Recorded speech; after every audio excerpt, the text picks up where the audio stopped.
The very word secrecy is repugnant in a free and open society, and we are, as a people, inherently and historically opposed to secret societies, to secret oaths, and to secret proceedings. We decided long ago that the dangers of excessive and unwarranted concealment of pertinent facts far outweighed the dangers which are cited to justify it. Even today, there is little value.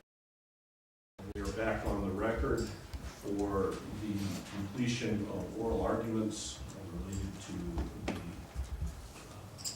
trial hearing we had on the issue of attorney's fees and Rule 5960 motions that were heard 8 days ago on Monday.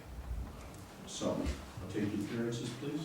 Yes, Judge Bill Risner for the plaintiff, who's sitting next to me today.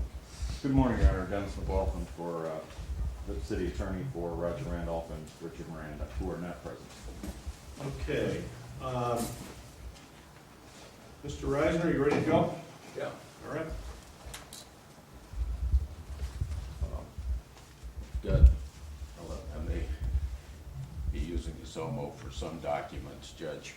You know, at the last hearing, counsel for the defendants talked about the narrowness of the complaint, and just to refresh that issue, what the complaint said was that we asked the court to issue an order to show cause why the records sought should not be released. And then the wherefore clause was wherefore an order requiring the defendants to show cause why the public records she has requested should not be disclosed to her. Attached as an exhibit was the letter from the client asking for all hard copy documents. That's the first category: electronic documents and metadata, correspondence, notes of meetings, telephonic conversations, meeting dates and persons attending said meetings, and emails relating to the sale, lease, gift, and development of Grand Canyon University. It's a broad request. The attached as an exhibit were, her initial letter was delivered May 13th, and of course the law says that's the date from which we start counting days when the city promptly responds. She asked to come to the office on May 16th to review the records. Nothing, of course, was provided. Then on May 23rd, she sought her counsel. At that point, she sought counsel, and the letter was sent by counsel and pointed out that the activity of the city is obviously of immediate interest to many concerned citizens, including Cruz. Your office is aware of their concern and the time sensitivity of the information. Arizona law requires responses to public records requests to be prompt. And then I attached as an exhibit the letter from on May 24th, where Mr. McLaughlin, on behalf of the city, says, as attachments, I'm including copies of public records, that there's certain other records that are being withheld at this time. So we knew that there were certain records being withheld. On July 8th, 2013, the city files a motion for a protective order. And the city says the city has now fully responded to plaintiff's public records request, except that it has withheld approximately 7 documents from release. So we're in a situation at that point. We have a broad request. The city has provided some documents, and the city says we fully responded And that motion and that statement was within the context of a motion for protective order, which the court granted prior to prior to my time to respond to the motion. The court granted it presumably because the city had said we have fully complied except for those few documents. I handed the clerk earlier, and I handed counsel a case, Phoenix New Times versus Arpaio. This is a 2008 case. There's a lot of Arpaio cases. He's someone who I guess doesn't like to turn over public records, but there's some rules in here that I think facilitate us as we facilitate my argument certainly, but are the important rules. One, it's paragraph 12 here, it says, they point out that Arizona doesn't have a waiting period like some states. People are often familiar with FOIA requests of federal government where they have 10 days to respond. But records the response must be prompt with actual productions of the documents. And the statute, again by statute, says that the party that does not receive a prompt response, then the access is deemed denied. It goes on to talk about prompt, meaning quick to act, requested without delay, and it says, Paragraph 14. yes. In paragraph 14, it says, whether a government agency response to a wide variety of document requests was sufficiently prompt will ultimately be dependent on the facts and circumstances of each request. And this is actually, I think, an area of the law that's of some interest, because as the court's aware, the law certainly is in Arizona that the reason for the request, isn't particularly important, but it is in terms of promptness. And the case, even this case, talks about how you look at all the facts and circumstances. If, for instance, a request goes into the county treasurer for some documents, the assessors, and then happens to be a very busy time in that office called checks are coming in, it's tax time or something, take a look at it and say, how important is this request? How many documents do we have to give? And can we delay this later and let people know, look, it happens to be busy right at the moment. This thing, it's an important issue because when this request came in, and the city the very next day set, once they got this request, they set an executive session. It was an issue where it was under active consideration, and it was a request that they knew was from a person who was representative of a coalition who was supported by 12 other groups. They knew that this was a time-sensitive request involving information that was quite important of an issue in front of the city council. The end of paragraph 15, another point is that Arizona law places it on the agency, in that case, the Maricopa County Sheriff's Department, the burden of establishing that its responses were prompt given the circumstances surrounding such requests. 16 says further, when public records are requested from an agency, the agency has the burden of establishing that it adequately searched for them. An agency must make a good faith effort to conduct a search for the requested records. At all times, the burden is on the agency to establish the adequacy of its search.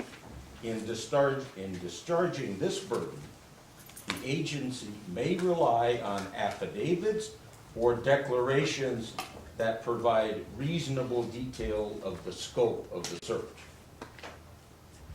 This isn't a lawyer standing up and saying, hey, Judge, gosh, nobody takes notes in at city meetings, nobody has agendas, we just kind of, meet in the hall stuff.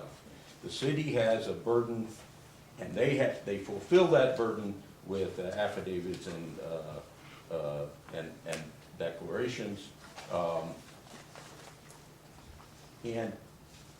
As I showed before in the letter that I sent, I talked about the importance of prompt and the time sensitivity of the information.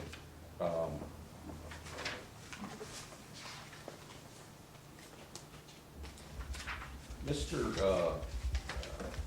McLaughlin, there was an interesting moment when Tina Pacheco was testifying, and I asked her at the last hearing, are there entire categories of documents missing? At which point Mr. McLaughlin says, objection, Your Honor. How do we know they're missing? How do we know they exist? 48, paragraph 48 of this case says, as discussed with respect to the saving request, one of those involved in the lawsuit, the burden is on the government to prove the non-existence of requested records. And in that case, the Sheriff's Department had not met that burden. The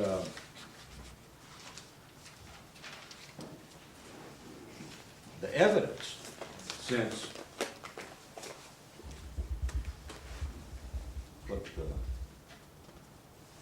the evidence that's in front of the court that we have on what the city has done is contained in the portions of the 30B-6 testimony, which is an exhibit.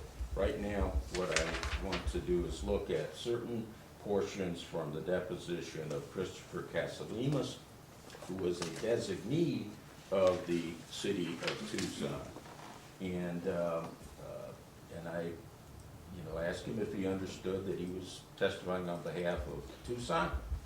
And I have page 5, line 7. Let me ask you, have you made efforts to know the efforts of the city of Tucson in responding to the request of Mr. Miranda, the city manager, and the city clerk of the city of Tucson? I believe I'm aware. I'm aware of our efforts. He says, I understand that when we get a request like this, we check with our IT department to get all the computer files. And I met with Mr. McLaughlin several times. We've gone over, I've given him my notes and all my records, and I know he's done the same with other people who've been involved with this effort. And this question that he was responding to was all efforts made to identify public records and other matters from May 13th until July 23. So prior to July 23, prior to the statement that all the records had been turned over, the evidence from the city is that the city had all the notes, that he had met several times with Mr. McLaughlin. And furthermore, he says, page 6, I believe we started immediately. They asked us to turn over any records we have, papers, any documents, any electronic files, anything pertaining to the request, they asked us to be responsive to. Who else was asked? People in my office, Hector Martinez, Mr. Miranda, Albert Elias, and and he didn't list more, but other people. So he says they asked us to comply to turn over to him, Mr. McLaughlin, who was handling this role for the city, everything we have. Start getting stuff together.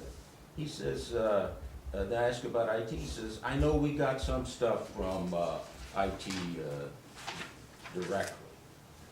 Page 24, I handled personally these documents with Mr. McLaughlin, but I did deliver them. He says, and what were your documents? I had a couple of folders.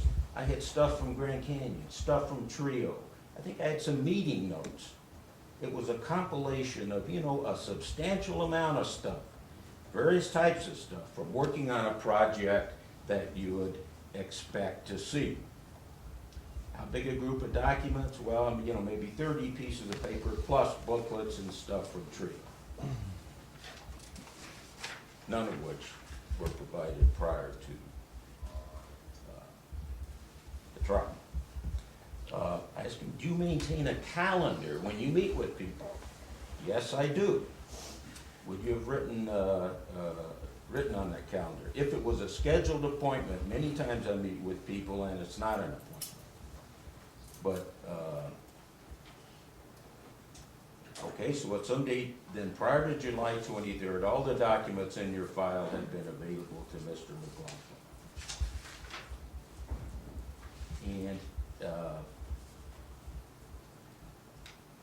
do you know if anyone else in your office, if there was a similar process to it? Yes, I believe we do. Who were these people? Well, I believe he met with Camilla Beckett from my office. I'm not sure, but if he met with Andy Squire or not, but he may have talked to Andy. So the testimony, the evidence is that there was a massive accumulation of data, discussions with all those individuals, all prior to the 23rd of July. And this motion that we've made is a motion under Rule 60C for the simple fact that these important documents weren't turned over and indeed haven't been until today. There was a part of the 30B6 was a deposition of Donald Parslow on behalf of the city of Tucson. Don Parslow is the deputy director of the Tucson Information and Technology Department. Asking, are you prepared to testify on behalf of the city of Tucson? Yes. And he says, so the first of these relate to efforts made to identify public records and other matters requested by Cecilia Cruz from May 13th until July 23. He said, I can answer that. Okay, what then was the involvement of the IT department and starting on what date and what did you all do? So if we're still referring to May 13th through July 23rd, yes. Answer, IT did not have a role at that point. So nothing. IT did nothing during that period of time. Yes, sir.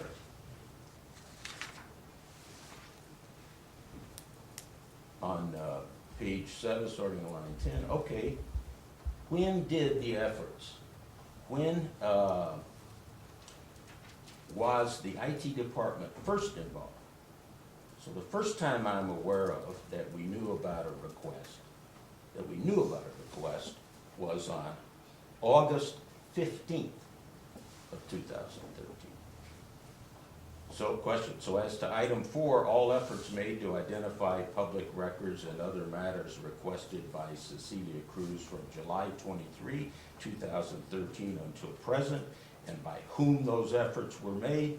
So are you prepared to describe any efforts by the city of Tucson prior to August 15th? Answer, prior to August 15th, I have nothing to report. Page 17 of the deposition.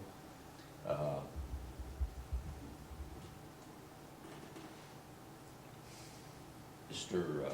Parslow was talking about he had received a consolidated, starting on page 16, but the city attorney, you'll see later, never gave Ms. Drew's request, but they gave them a consolidated request. And I said, okay, what was the request and the criteria that was made at the IT department? Is it the actual criteria? Yeah, I can't recall that. What was the request? So he answers, so basically, okay, let me be clear about this. If it's an email request, which is what we were asked to do, then it's the accounts to search for, the terms of the search, and usually the date range of the search for. Question, okay, so there was a request that came for search terms, account names, or accounts. Answer, email accounts. Question, and terms, that's like a Boolean type search. Well, terms, that would be like words to pick out within email part of the search, and a date range, some sort of date range. Okay, question, but you don't know what those are. You're not prepared today to say what the request specifically involved, what the terms specifically, no sir. Or email accounts for anything, no sir. Ask page 19, what was the date of that request? Answered, the first one from my notes, this is the first request from the city to turn over documents that the city at the deposition wasn't prepared to say what the terms were or what they were looking for. But the first one from my notes is on September 12th. Question, so on September 12th, that was the request from the city attorney's office. Yes, sir.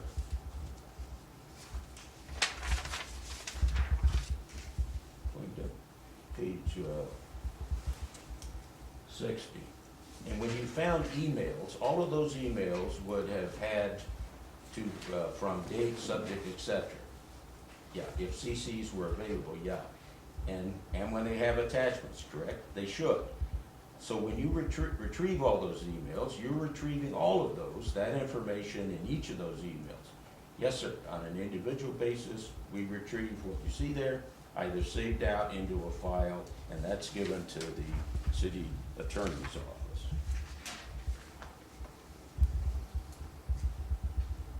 Page 65, question line 1, but if you had been asked to do that, then you actually could get the complete emails for each of these individuals.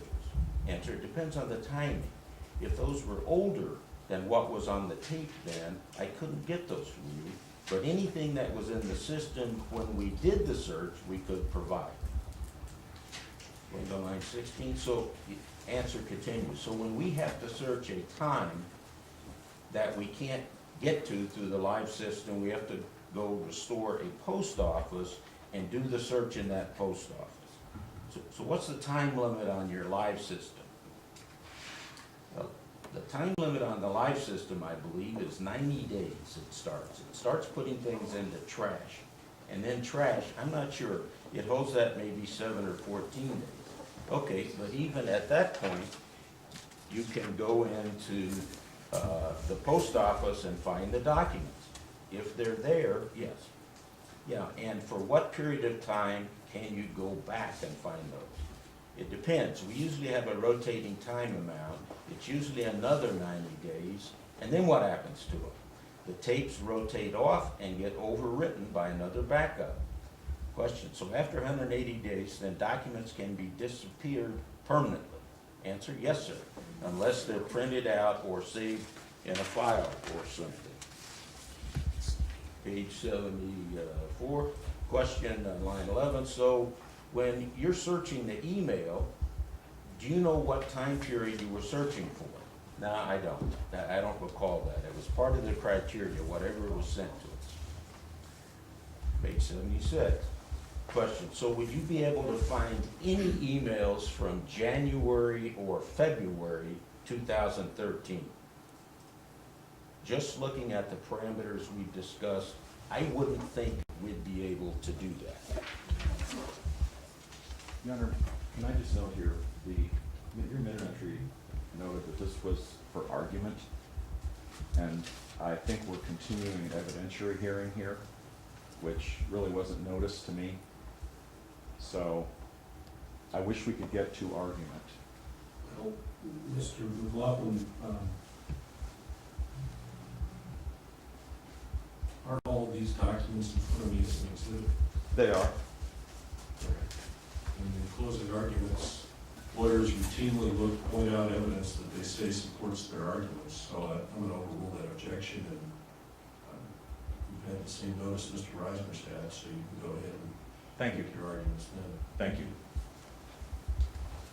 Hey, JD, question was, so 924, why didn't the city provide metadata as requested? You know, I could answer 81, line 1. I can only speak again to the IT portion, yeah.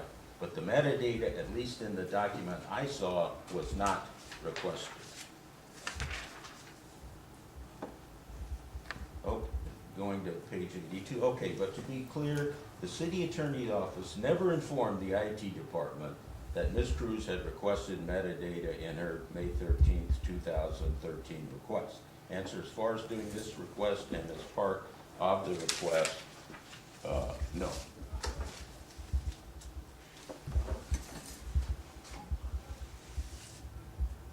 The, in Exhibit G that the city introduced last time was an interesting email.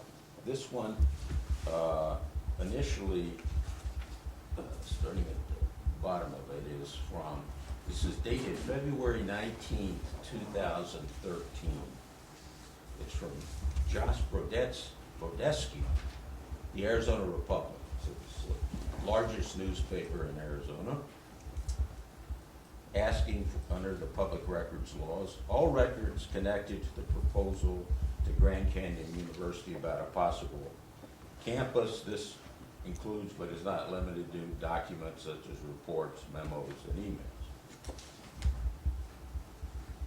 The Arizona Republic, in its request, says, I strongly believe that the foregoing documents are a matter of public record and are of vital interest to the public because they involve the behavior of employees.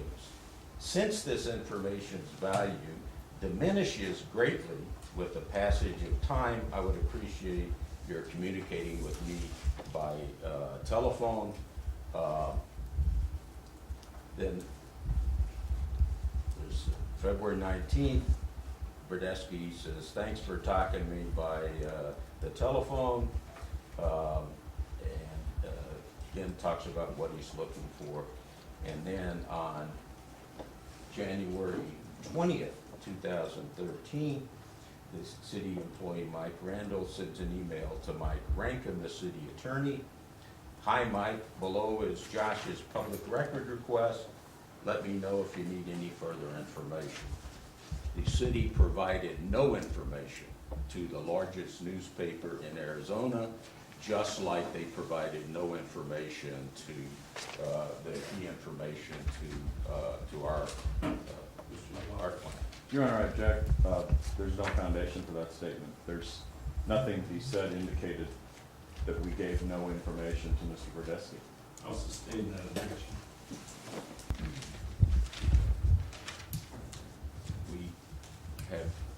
Has there been, maybe I'm mistaken, there's been quite a bit of evidence in this case. Has there been evidence in this case, other than the assertion you've just made, which is not evidence, that no response was made to Mr. Brodesky's request? Well, we've had discussions. Mr. McLaughlin is aware that Tina Pacheco told him that she talked to Josh Brodesky and he got nothing. And the city's fully available to put on evidence that they did comply with it. Or let's look at it another way. Okay, But I don't I want to sustain the objection. Ms. Cruz's document request is the one that's at issue here, and there are a lot of issues to discuss about that one, so let's put on. I think a couple of points. One is certainly on the issue of bad faith. The court needs to understand that we were prohibited and greatly limited on any sort of discovery in this case to even Well, let me stop you. Mr. Risner, Exhibit E is in evidence, correct? Yeah. Is that right, Mr. McLaughlin? Your Honor, actually, I'm not sure that I formally put exhibits A through G into evidence, and at this point, I would offer them in evidence to make sure of that. He's already referred to it, I have no problem with that, but I would like it in evidence. I assume you want them in evidence, Mr. Risner, if they're not already? Sure. All right, A through G are admitted.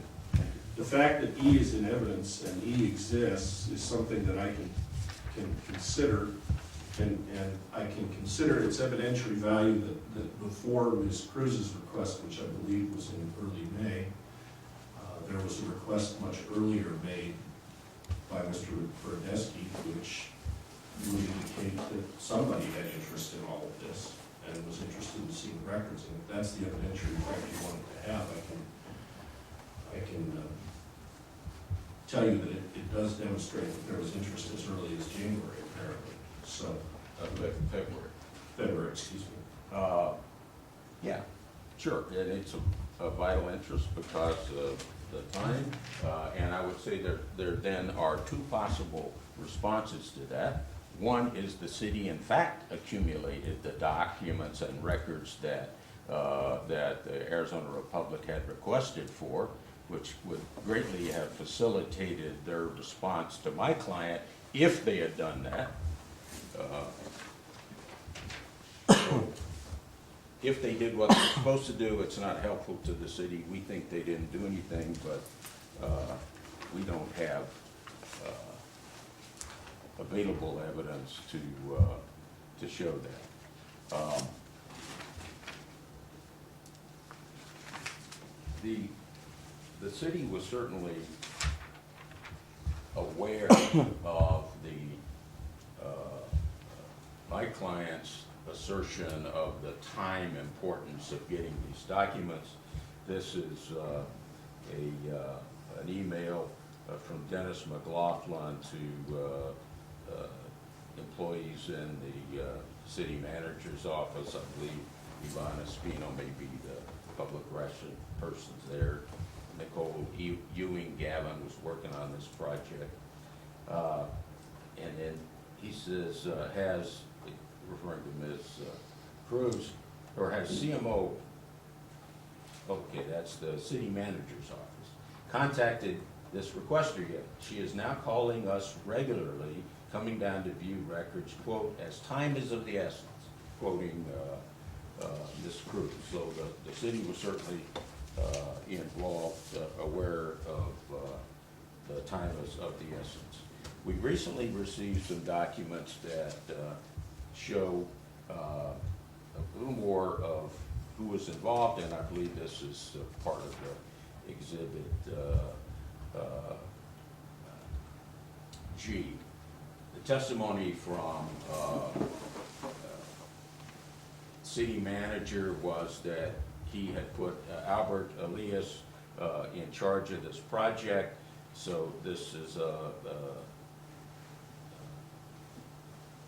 letter concerning, and this is February 8th. Rebecca, I believe she may be a secretary in the for Mr. Elias, but she is sending this to Albert Elias, Nicole, Chris Casalemas, Tim Murphy, about a meeting requested by the city manager. Carol, would it be possible to cut some but not all of the lights? And Yes. would that mess up anything for anybody else? We can add this one, or we can remove this one. Cut them both and see what it does. Is that still workable for everybody? Yes. Because that does actually help me and takes the glare off a little bit. So, okay, go ahead, Mr. Rice. Yeah, this is an email again the city gave us that's a part of the exhibit. Strangely enough, in March 2014, it was taken from the computer and printed out. But this is from, but it's from the 21st of February. The Brodesky request was February 19th, and as Mr. Brodesky had pointed out, it was because there was an article in the newspaper that Grand Canyon was considering this that triggered their interest. And again, it's Casalimas, Albert Elias, Kelly Gottschalk, Assistant City Manager Liz Miller, setting a meeting about El Rio and First Tee. Later on, the initial email here had high priority. This was an important thing. We received that recently as a result of the city responding to a specific request, asking for that. Also, as part of G, this is a February 22nd, and we can see who the key people are of the working group on this thing. Albert Elias, Kelly Gottschalk, Liz Miller, Mike Rankin, Nicole, Ewan Gavin, Richard Miranda, similar individuals. The 22nd, we've got Elias, Gottschalk, Miller, Cole, Ewan, some more, but we don't know who the rest are because that was cut off. On the 27th, says council informed. That's interesting. Grand Canyon City Council. 27th of February, again, Elias, Gottschalk, Miller, Nicole Ewan, Gavin, Richard Miranda. There's a note from May 17th, communication next steps on Grand Canyon University, Albert Elias, Andrew Greenhill, from, I think it's the mayor's office, I may be wrong, Andrew Squire, also Kelly Gottschalk, Mike Rankin, Nicole, Richard Miranda. I have marked as an exhibit. When were the February emails produced? That was produced the weekend before, the Saturday before the hearing on, 8 days ago. So, and Yes. Hold on. You're on, excuse me, which?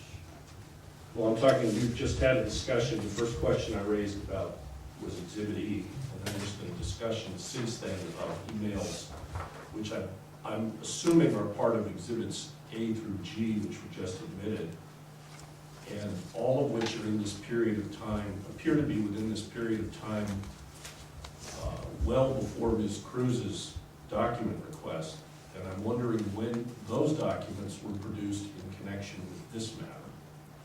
And Mr. Risner, you say it was about 2 weeks, less than 2 weeks ago. Is that correct? yeah, I'd say I got it, emailed it Friday afternoon, I got it on Saturday. Your Honor, do you mean some of the listing of who got them or the email itself? Because I need to research. I believe the email itself about council informed, for instance, was released What I mean at is, some point earlier than that. Hold on, Mr. McLaughlin. What I mean is, when did Ms. Cruz, through her lawyer, Mr. Risner, receive those documents? If you mean Exhibit G, she received them March 21st. But they are 2014. Of 2014. March 21st Right. would be before her 2013 request. But they refer to documents that were released to them before that. It would depend, we'd have to go document by document.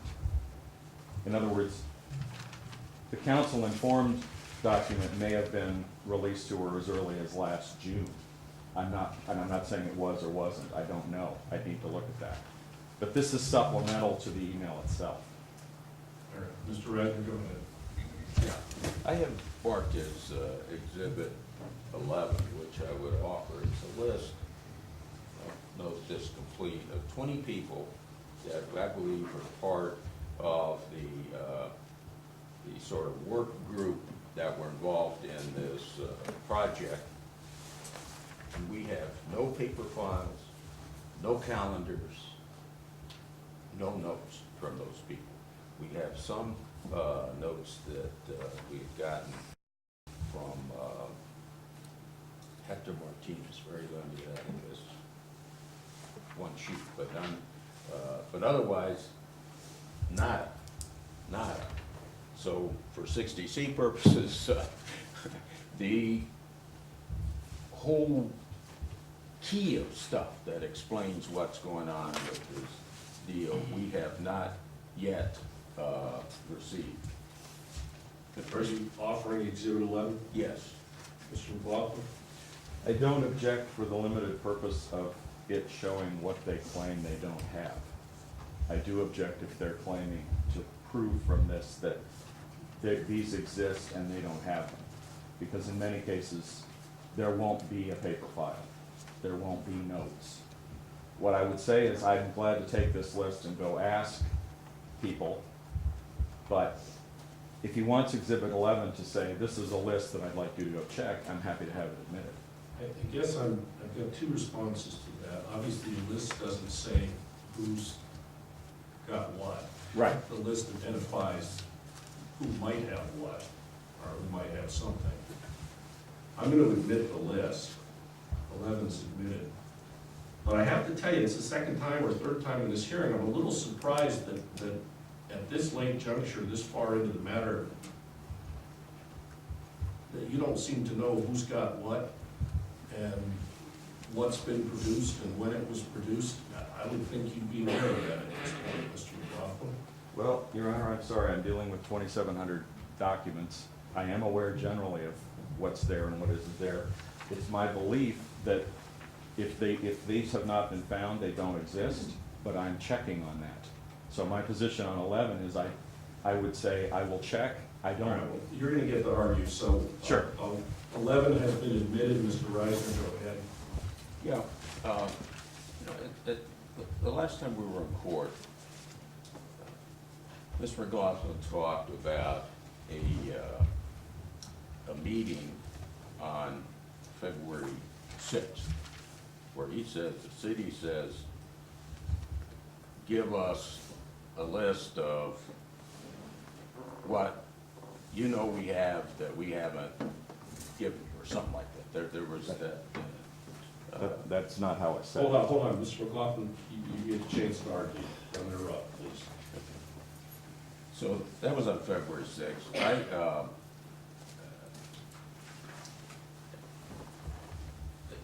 the end of that meeting, it asked McLaughlin that I wanted to personally meet with him. And here's on February 10th, I said the judge had directed we meet. I'm available. So we met 2 days later. On February,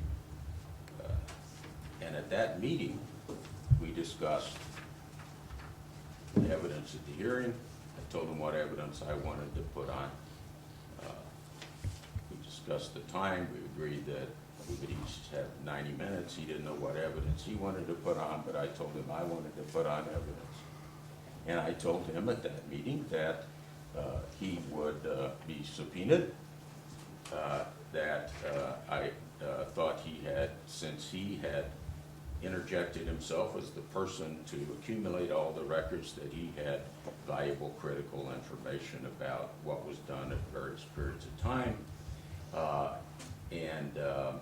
So he then later, as Your Honor knows, filed a motion asking that that I be required to file a motion to disqualify the entire office. I didn't want to do that because I don't want this thing to go on forever. We're focusing where we want the document, so I said that I wouldn't call him, and that was what I put in writing.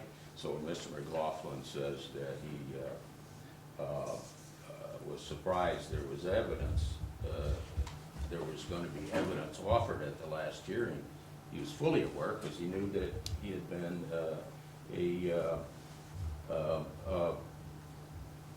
was to be called as a witness.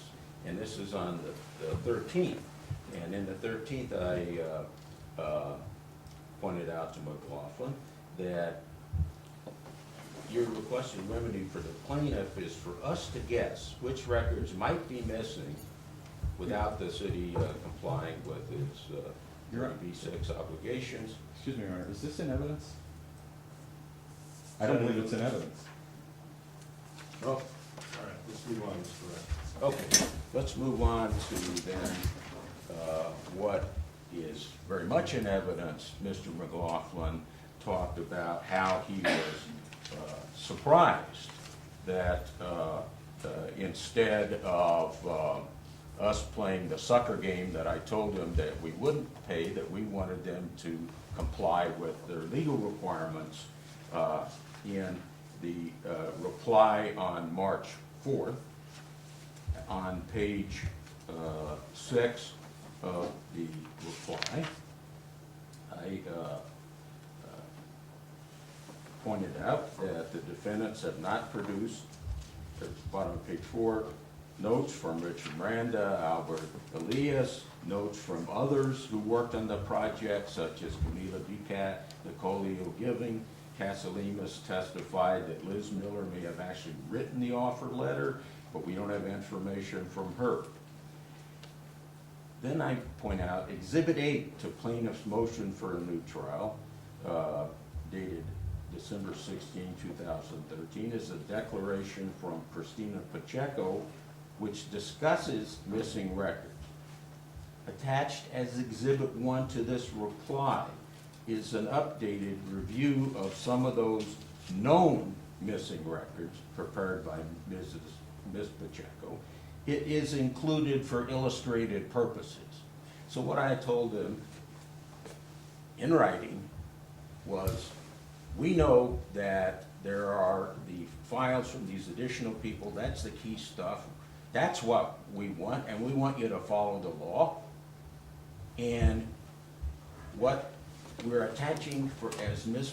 Pacheco's, what she's pointed out that we know is missing is just to illustrate there's a lot of stuff that we know is missing, but this is a game that goes on and on and on and on and on, which the city fully understands because of Mr.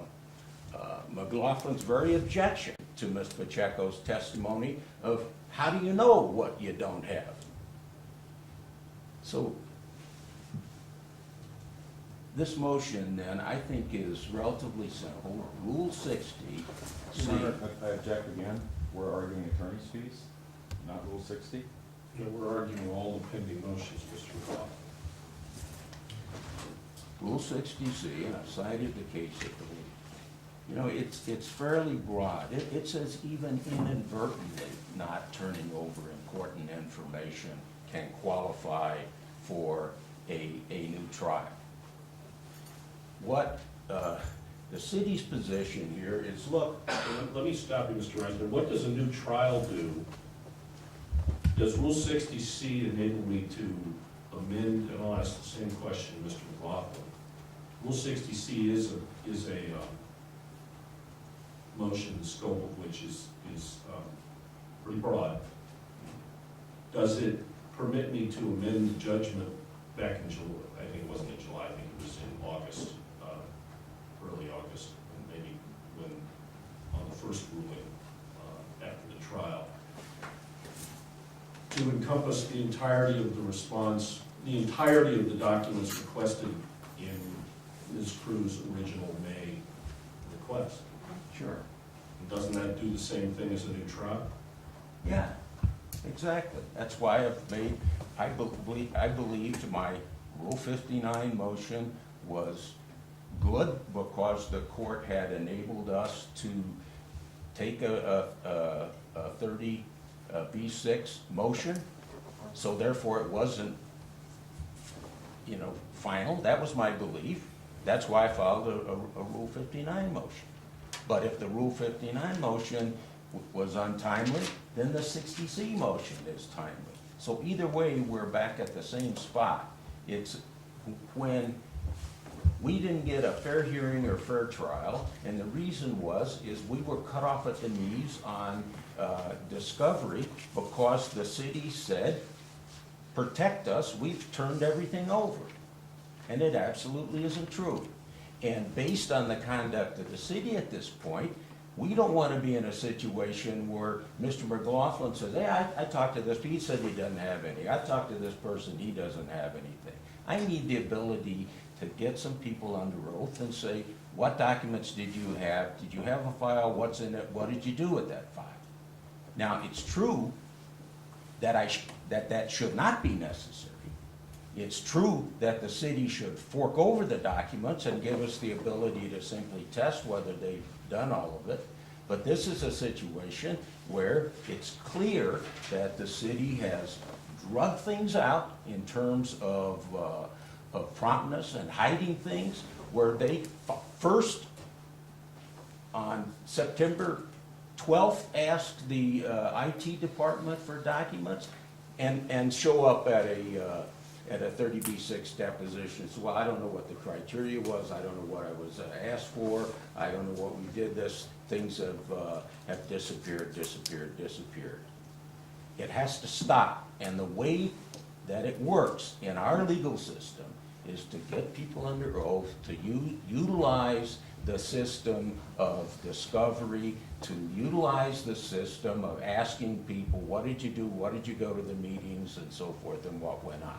Because a mere statement, not evidence produced. We hear statements from the lawyers saying, well, nobody keeps calendars, nobody takes notes. We just, the first time we've ever sold an existing city property, $100 million here, big thing there, 60-year lease, huge project, zoning, meetings with all these people. Hey, you know, we don't have these documents. Maybe they don't have them. Maybe we find out that it's absolutely true.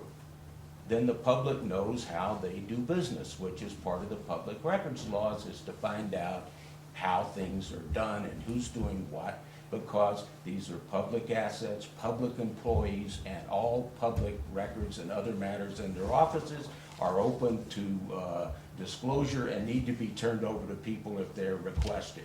She requested it, they've got them, and we didn't get them.